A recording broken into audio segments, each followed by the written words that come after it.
আসসালামু আলাইকুম। আজ আমরা শিখব 6টি বৃত্ত থেকে 6 রকমের ফল আঁকা। দেখো, বলতে বলতে আমাদের আপেল আঁকা শেষ হয়ে গেল। এবার রং করার পালা। রং করাও শেষ। এবার আমরা তরমুজ আঁকাবো। ভিতরে ডোরা কাটা কিছু লাইন আঁকো। দেখো, ঠিক এভাবে।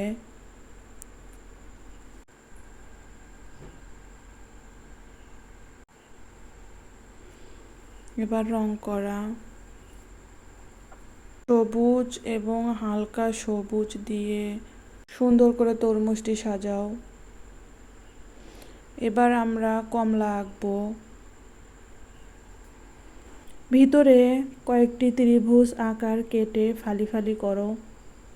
বন্ধুরা, ভিডিওটি অবশ্যই সম্পূর্ণ দেখবে, তাহলে প্রতিটি ধাপ স্পষ্টভাবে বুঝতে পারবে। অর্ধেক দেখলে অনেক গুরুত্বপূর্ণ অংশগুলো মিস হয়ে যাবে। আশা করি ভিডিওটি সবার উপকারে আসবে এবং সবার ভালো লাগবে। তো দেখো আমরা কিভাবে কমলাটা ফালি ফালি। এবার কমলা রং দিয়ে ভরাট করো।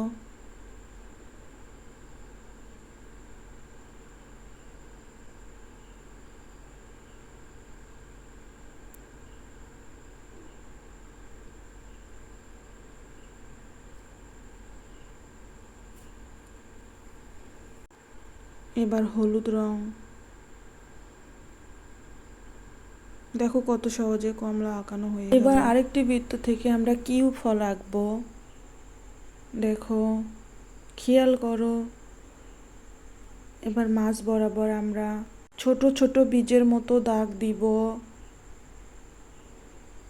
এবার রং করার পালা।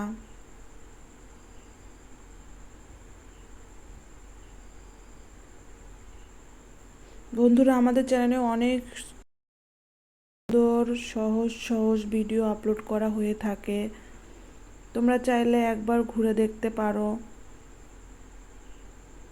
আমরা দাগগুলো এবার একটু পেন দিয়ে বা পেন্সিল দিয়ে গাঢ় করে নিব। এবার আমরা আনার আঁকবো। আনারকে 2 ভাগে ভাগ করে এক অংশে দানা দানা দিব এবং পেন দিয়ে আমরা দাগগুলো আরেকটু গাঢ় করে নিব। খেয়াল করো কিভাবে আঁকানো হচ্ছে।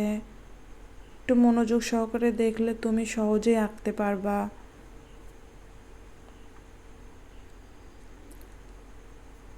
এবার আমরা রং করব।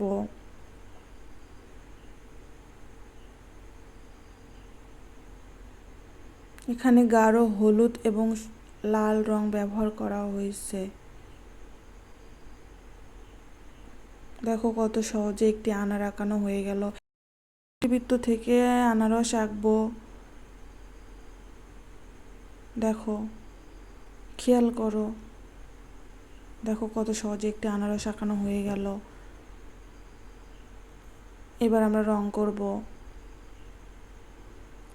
বন্ধুরা, এভাবেও কয়েকটি সুন্দর ফল আঁকা যায়। আশা করি ভিডিওটি ভালো লেগেছে। ভিডিওটি ভালো লাগলে অবশ্যই লাইক, কমেন্টস এবং সাবস্ক্রাইব করবে। ভালো থাকো, সুস্থ থাকো। ধন্যবাদ সবাইকে। আল্লাহ হাফেজ। Bye bye, tata. আবারও দেখা হবে, কথা হবে পরবর্তী ভিডিওতে।